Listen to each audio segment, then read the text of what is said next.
سورۃ اللقمان. سورۃ لقمان مکی سورت ہے.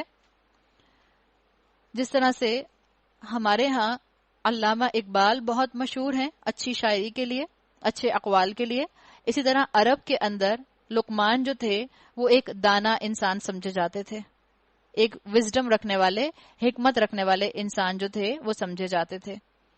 ان کے نام کے اوپر یہ سورت ہے. بسم اللہ الرحمن الرحیم. الف لام میم تلک آیات الکتاب الحکیم ہدی ورحمۃ للمحسنین. الف لام میم یہ کتاب حکیم کی آیات ہیں، ہدایت اور رحمت نیکوکار لوگوں کے لیے. نیکوکار لوگوں کے لیے بتا دیا گیا. محسنین، محسن کا کام کیا ہوتا ہے؟ محسن حق سے بڑھ کر کام کرنے والا ہوتا ہے. محسن کانشیس رہنے والا ہوتا ہے، اللہ کی نظر سے اپنے آپ کو دیکھتا ہے، لوگوں کی نظروں سے اپنے آپ کو جج نہیں کرتا. وہ جو لوگوں کے اللہ نے اس کے اوپر حقوق رکھے ہیں ان کو بھی ادا کرتا ہے اور کوشش کرتا ہے کہ لوگوں کے حقوق کو احسن طریقے سے ادا کر دے. ایسے شخص کو کہا گیا محسن، نیکوکار. ہدایت اور رحمت نیکوکار لوگوں کے لیے، یہی لوگ اپنے رب کی طرف سے راہ راست پر ہیں اور یہی فلاح پانے والے ہیں. بتا دیا گیا مومن کیا ہوتا ہے کہ مومن جو نماز قائم کرتے ہیں، جو زکوٰۃ دیتے ہیں، آخرت پر یقین رکھتے ہیں، یہی لوگ اپنے رب کی طرف سے راہ راست پر ہیں اور فلاح پانے والے ہیں. مومن کی زندگی کا ٹائم ٹیبل دے دیا کہ مومن جو ہے اپنی زندگی میں کیا کرتا ہے، پوری زندگی اللہ کی اطاعت میں لگاتا ہے. اور انسانوں ہی میں سے کوئی ایسا بھی ہے جو کلام دل فریب خرید کر لاتا ہے. کیا یہاں پر الفاظ آئے؟ یہاں پر الفاظ آئے ہیں وَمِنَ النَّاسِ مَن يَشْتَرِي لَهْوَ الْحَدِيثِ. لَهْوَ الْحَدِيث کلام دل فریب. لاو الحدیث ہر وہ چیز جو آپ کو اللہ کی اطاعت سے دور کر دے. اور لاو الحدیث کے اندر بہت سے اسکالرز کے مطابق جو ہے لغو چیزیں آتی ہیں، اور لغو چیزوں میں وہ میوزک کو اس لاو الحدیث کے اندر لے کر آتے ہیں. ہر جھوٹی چیز جو آپ کو اللہ سے غافل کر دے گی وہ لاو الحدیث ہے. اللہ سے انسان آہستہ آہستہ اس لاو الحدیث کی وجہ سے دور ہوتا جاتا ہے. تو لاہو اور لغو وہ چیزیں جو اللہ سے غافل کریں، جو گناہ کو حسین بنا کر دکھائیں، جو نیکیوں کو مشکل اور بور بنا دیں، اور جو اللہ کا باغی ہوتا ہے وہ اس کے اندر انوالو ہوتا ہے. جو شیطان کا دوست ہوتا ہے وہ اس کے اندر انوالو ہوتا ہے. اس کے اندر لاو الحدیث میں جھوٹے افسانے آ جاتے ہیں، ناولز آ جاتے ہیں، میوزک آ جاتا ہے، جھوٹ آ جاتا ہے، یا فلم اور ڈرامے سب آ جاتے ہیں. سب وہ قصے جو آپ کو اللہ سے دور کر دیں. اور زیادہ تر لاو الحدیث کے اندر ان چیزوں کی طرف انسان کی اٹریکشن بڑھائی جاتی ہے جو چیزیں نکاح کے دائرے کے باہر ہوتی ہیں. تو بتا دیا گیا کہ ان سے دور رہو. اور جو کام انسانوں میں سے یہ کرتا ہے تاکہ لوگوں کو اللہ کے راستے سے علم کے بغیر بھٹکا دے اور اس راستے کی دعوت کو مذاق اڑا دے، ایسے لوگوں کے لیے سخت ذلیل کرنے والا عذاب ہے. یعنی وہ دنیا میں بھی نقصان اٹھائے گا اور آخرت میں بھی اپنے لیے نقصان اٹھائے گا. غنا جو ہے، رسول اللہ صلی اللہ علیہ وسلم غنا کہتے ہیں موسیقی کو. اللہ کے رسول صلی اللہ علیہ وسلم نے فرمایا غنا انسان کو زنا تک لے جاتا ہے. غنا جو ہے، موسیقی جو ہے، آپ میوزک سننے کے بعد نماز پڑھنے کھڑے ہوں، آپ کا نماز میں دل نہیں لگے گا. آپ میوزک سننے کے بعد قرآن پڑھنا شروع کریں، آپ کا دل نہیں لگے گا. تو بتا دیا گیا کہ یہاں پر وہ لوگ جو اس کام میں انوالو ہوتے ہیں ان کو اپنا انجام بھی یاد رکھنا چاہیے. بالکل جیسے آج کل ڈاکٹرز، نیوٹریشنسٹ نہیں بتاتے کہ کچھ ڈائٹس کے ساتھ کچھ چیزیں سوٹیبل نہیں ہوتی. جیسے وہ کہتے ہیں کہ کیفین، چائے کے ساتھ آپ کوئی کیلشیم والی چیز نہ کھائیں. اگر آپ نے چائے پی ہے تو اس کے آگے پیچھے 1-1.5 گھنٹے تک آپ کوئی دودھ یا دودھ سے بنی ہوئی کوئی بھی کیلشیم پروڈکٹ نہ استعمال کریں، ورنہ کیا ہوگا کہ آپ کی بونز کے اندر اس کا کیلشیم جو ہے وہ ایبزارب نہیں ہو سکے گا. اسی طرح سے جیسے سائنس آج ہمیں یہ بتا رہی ہے، قرآن کا مزاج بھی یہی ہے. اگر آپ نے قرآن سننے سے پہلے یا قرآن سننے کے بعد میوزک میں اپنے آپ کو انوالو کیا، لہو الحدیث میں اپنے آپ کو انوالو کیا، تو قرآن آپ کے عمل میں ڈھل نہیں پائے گا. قرآن آپ کو عمل کی طرف آگے لانے میں مددگار ثابت نہیں ہوگا. پھر آپ کو اللہ کے وعدے جو ہیں وہ پختہ نہیں لگیں گے. اور یاد رکھیں میوزک سے کسی کی زندگی نہیں سدھری. آج سائنٹسٹ یہ بتا رہے ہیں کہ جو بہت لاؤڈ میوزک سنتے ہیں، ایک سرٹن ڈیسیبل سے زیادہ ہائی ڈیسیبل سنتے ہیں، ان کے کانوں کے اندر ٹیٹنس کی بیماری ہو جاتی ہے. ایک کنٹینیوس رنگنگ ساؤنڈ ان کو آتی رہتی ہے. ایک کنٹینیوس وائبریشن ان کو محسوس ہوتی رہتی ہے. اور اللہ تعالیٰ نے آج سائنس کے ذریعے بہت سی حقیقتیں کھول دیں. کبھی آپ کو موقع ملے تو سائنس کی حقیقت میوزک کے بارے میں پڑھنے کے لیے آپ گوگل کریں, آپ کو بہت سے سائنٹیفک فیکٹس ملیں گے. انسان کی صحت پر بھی کوئی اس کا اچھا اثر نہیں ہوتا. کبھی آپ قرآن پڑھیں اور آپ کا مزاج قرآن سننے والا اور قرآن پڑھنے والا اور قرآن پر عمل کرنے والا بن جائے. اس کے بعد آپ کسی کو ڈانس کرتے ہوئے دیکھیں, ایسے لگتا ہے بندر ڈانس کر رہا ہے, بالکل مناسب نہیں لگتا. قرآن پڑھنے والوں کا مزاج ہی الگ ہوتا ہے. جو لاول حدیث میں انوالو نہیں ہوتے ان کا مزاج الگ ہو جاتا ہے, اس لیے کہ وہ ہر چیز کو فلٹر کرتے ہیں. ایک دور تھا جس وقت شادی کے گانے ہم سب گاتے تھے اور خوب گاتے تھے سر ہلا ہلا کے, لیکن الفاظ پر کبھی غور نہیں کیا. اب اگر شادی کے گانے گانے کو کوئی کہے تو ہر دوسرے جملے میں ہمیں آبجیکشن نظر آ جاتا ہے. بھئی یہ تو ہم گا ہی نہیں سکتے, تو ان اسلامک بات ہے, اس میں تو شرک ہو گیا, اس میں تو جو ہے وہ نکاح کے دائرے کے باہر آپ یہ الفاظ استعمال نہیں کر سکتے. کتنے آرام سے جو ہے وہ گانے گائے جاتے تھے, ساس گلے کی پھانس اور نند گلی کا گند. اور کتنا بڑا الزام ہے, بہتان ہے یہ ساس اور بہو کے اوپر. تو سوچنے کی باتیں کیا ہیں کہ انسان جب قرآن پڑھنا شروع کرتا ہے اس کا دل لاحول حدیث میں نہیں لگتا. جب انسان قرآن کے ساتھ وقت گزارنا شروع کر دیتا ہے اس کو ان چیزوں کی, دنیاوی چیزوں کی حقیقت نظر آنے لگ جاتی ہے. اللہ ہم سب کو لاحول حدیث سے دور رکھے. اسے جب ہماری آیات سنائی جاتی ہیں تو بڑے گھمنڈ کے ساتھ اس طرح رخ پھیر لیتا ہے گویا کہ اس نے سنا ہی نہیں, گویا کہ اس کے کان بہرے ہیں, اس لیے کہ کانوں کے اندر تو میوزک کی وائبریشن ہے. اچھا مزدہ سنا دو اسے ایک دردناک عذاب کا, البتہ جو لوگ ایمان لے آئیں اور نیک عمل کریں ان کے لیے نعمت بھری جنتیں ہیں جن میں وہ ہمیشہ رہیں گے. یہ اللہ کا پختہ وعدہ ہے اور وہ زبردست اور حکیم ہے. بچے پوچھتے ہیں اما کہاں لکھا ہے میوزک حرام ہے؟ سورہ لقمان کی آپ یہ آیت ان کو مینشن کر دیں. رسول اللہ صلی اللہ علیہ وسلم نے لاحول حدیث کو غنا قرار دیا, میوزک قرار دیا. تو میوزک کے بارے میں آپ کو یہ آیت بھی سورہ لقمان کی مل جاتی ہے. اس نے آسمانوں کو پیدا کیا بغیر ستونوں کے جو تم کو نظر نہیں آتے. اس نے زمین میں پہاڑ جما دیے تاکہ وہ تمہیں لے کر ڈھلک نہ جائے. اس نے ہر طرح کے جانور زمین میں پھیلا دیے, آسمان سے پانی برسایا, زمین میں قسم قسم کی عمدہ چیزیں اگا دیں. یہ تو ہے اللہ کی تخلیق. اب ذرا مجھے دکھاؤ ان دوسروں نے کیا پیدا کیا ہے. اصل بات یہ ہے یہ ظالم لوگ سری گمراہی میں پڑے ہوئے ہیں. تو اللہ تعالیٰ نے یہاں غور کرنے کی طرف کہہ دیا. ذرا غور تو کرو, کون ہے جو اللہ کے علاوہ اس کائنات کو سمیٹے ہوئے ہے؟ کیسے اس کائنات کے دو خدا ہو سکتے ہیں؟ دو خدا ہوتے تو ایک سے ایک نظام درہم برہم ہو جاتا. کوئی کہتا میں سورج مشرق سے نکالوں گا, کوئی کہتا میں مشرق سے نہیں مغرب سے نکالوں گا. لیکن اس کائنات کے اندر سنکرنائزیشن یہ بات بتا رہی ہے کہ اس کائنات کو سنبھالنے والا, اس کا کریٹر, اس کا آنر ایک ہی ہے. وَلَقَدْ آتَيْنَا لُقْمَانَ الْحِكْمَةَ أَنِ اشْكُرْ لِلَّهِ, ہم نے لقمان کو حکمت عطا کی. حکمت کا ذکر آ گیا. حکمت بہت بڑی دولت ہے. حکمت جو ہے یہ انسان کو دنیا کی ڈگری سے نہیں ملتی. حکمت انسان کے اندر اللہ کے دین کا علم حاصل کرنے سے آتی ہے. حکمت کو یوں سمجھ لیں ایسی عقل ہے جو انسان کو درست وقت میں درست فیصلہ کرنے میں مدد دیتی ہے. اور جب عقل سلیم, مشکل لفظ ہے لیکن آپ کو سمجھ آ جائے گا, جب عقل سلیم جب فطرت سلیم کی روشنی میں سفر کرتی ہے. عقل سلیم جو عقل روح کے تابع ہے, فطرت سلیم جس کے اوپر دنیا کی غفلت کے پردے نہیں ہیں. تو جب آپ کی عقل آپ کی فطرت کی روشنی میں سفر کرتی ہے تو انسان کو حکمت ملتی ہے. اور یہ حکمت قرآن کے ساتھ احادیث کے ساتھ جڑے رہنے سے انسان کو ملتی ہے. انسان اپنی عقل کو جب اللہ کی بنائی ہوئی تخلیق کے تابع کر دیتا ہے تو وہی کی طرف جو عقل لپکتی ہے اس کو حکمت کہا جاتا ہے. اور حکمت یاد رکھیں کسی ڈگری سے نہیں آتی. حکمت جو آتی ہے یہ جو ہے اللہ کا جو مزاج شناس انسان کو بناتی ہے, یہ چیز ڈیویلپ ہوتی ہے اللہ کی کتاب اور رسول اللہ صلی اللہ علیہ وسلم کی سنت کے ساتھ جڑ جانے سے. اور کیا کہا کہ حکمت عطا کی تھی کہ اللہ کا شکر گزار بن کر رہے. شکر اللہ کی نعمتوں کو پریزرو کر لیتا ہے. اللہ کی نعمت آپ کے لیے نعمت بن جاتی ہے, لعنت یا زحمت نہیں بنتی. جو کوئی شکر کرے اس کا شکر اس کے اپنے ہی لیے مفید ہے, اور جو کوئی کفر کرے تو حقیقت میں اللہ بے نیاز اور آپ سے آپ محمود ہے. شکر گزار انسان جو ہے یاد رکھیں وہ خوش مزاج ہوتا ہے,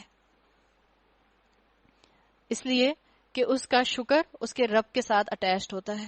شکر گزار انسان آپ کو ٹینس نظر نہیں آتا، بد مزاج نظر نہیں آتا۔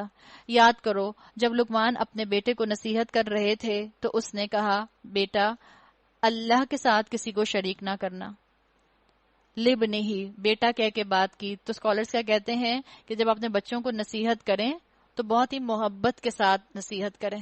جب کسی کو تبلیغ کریں، آپ نے ابراہیم علیہ السلام کے ضمن میں دیکھا تھا یا ابتی یا ابتی یا ابتی کی تکرار ملتی ہے۔ اپنی اولاد کو زیادہ تر انسان جب دین کی بات بتانے لگتا ہے تو ہم غصے میں بتاتے ہیں، دین کی بات بتاتے ہوئے زیادہ تر ہمارا دوسری دفعہ میں ہی ٹیمپرامنٹ لوز ہو جاتا ہے۔ دین کی بات کے بارے میں بچہ کوئی سوال پوچھے تو ہم بہت جلدی شارٹ ٹیمپرڈ ہو جاتے ہیں۔ تو یہاں آپ کی اور میرے لیے سبق ہے کہ اپنے بچوں کو جب نصیحت کر رہے ہیں، کیونکہ نصیحت حق کی ہے، ہو سکتا ہے بچے کے لیے وہ حق کڑوا ہو سکتا ہے بچے کے لیے وہ حق عمل میں لانا مشکل ہو، تو کیا کرو، محبت کے ساتھ شوگر کوٹڈ کر کے ان سے بات کرو۔ کہہ رہے ہیں اللہ کے ساتھ کسی کو شریک نہ کرنا، حق یہ ہے کہ شرک بہت بڑا ظلم ہے، اور حقیقت یہ ہے، اب یہ آگے اسکالرز کے مطابق یہاں سے اللہ کا قول ہے، یہ حضرت لقمان کا قول نہیں ہے، اس لیے کہ اسکالرز کہتے ہیں کہ جو خود انسان عاجزی والا ہوتا ہے، حکمت والا ہوتا ہے، وہ خود لوگوں سے نہیں کہتا میری عزت کرو، چاہے وہ اولاد ہی کیوں نہ ہو۔ یہ اللہ کا قول ہے، اور حقیقت یہ ہے کہ ہم نے انسان کو اپنے والدین کا حق پہچاننے کی خود تاکید کی ہے، یعنی اولاد پر احسان جتایا کہ اگر تم نے اولاد ماں باپ کے ساتھ اچھا سلوک کیا تو اس میں تمہارا فائدہ ہے۔ اس کی ماں نے ذوف پر ذوف اٹھا کر اسے پیٹ میں رکھا اور 2 سال اس کا دودھ چھوٹنے میں لگے، اس لیے ہم نے اس کو نصیحت کی کہ میرا شکر کر اور اپنے والدین کا شکر بجا لا۔ والدین میں بھی ماں کا ذکر کیا گیا۔ ہم جانتے ہیں کہ ماں کا اخلاقی فرض رسول اللہ صلی اللہ علیہ وسلم کی حدیث کے مطابق 3 درجے زیادہ ہے والد کے مقابلے میں، والد کا قانونی رائٹ زیادہ ہے۔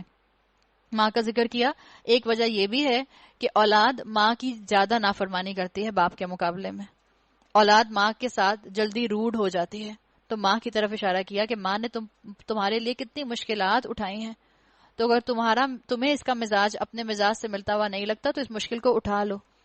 اور پھر ایک بات اور بھی اسکالرز کہتے ہیں کہ ماں کا ذکر کیوں کیا، اس لیے کہ کہتے ہیں کہ ماں جلدی ناراض بھی ہو جاتی ہے۔ آپ دیکھیں جب آپ 20 سال کی ہو جائیں گی، 25 سال کی ہو جائیں گی، آپ ذرا کوئی ایسی بات کریں گی تو ماں جلدی ناراض ہو جاتی ہے، جلدی برا منا لیتی ہے والد کے مقابلے میں۔ تو کہا کہ ماؤں کا زیادہ خیال رکھو، ان کا دل نہ دکھاؤ، میری ہی طرف تمہیں پلٹنا ہے، لیکن اگر وہ تجھ پر دباؤ ڈالیں تو میرے ساتھ تو کسی ایسے کو شریک کرے جسے تو نہیں جانتا، تو ان کی بات ہرگز نہ مان۔ دنیا میں ان کے ساتھ نیک برتاؤ کرتا رہے، مگر پیروی اس شخص کی راستے کی کر جس نے میری طرف رجوع کر لیا ہے۔ اللہ تعالیٰ نے یہاں یہ بات بتا دی۔ ہم جانتے ہیں کہ مکی صورت ہے، اور مکہ میں اولاد جو تھی وہ ایمان لا رہی تھی، ینگ لوگ جو تھے وہ ایمان لا رہے تھے، ماں باپ مشرک تھے، تو ان کو حکم دیا گیا کہ ماں باپ کے ساتھ نیک برتاؤ کرو، ان کے ساتھ بدتمیزی نہیں کرنا، ان کے ساتھ انسلنٹ نہیں ہونا، ان کے حق کو چھوڑ مت دینا۔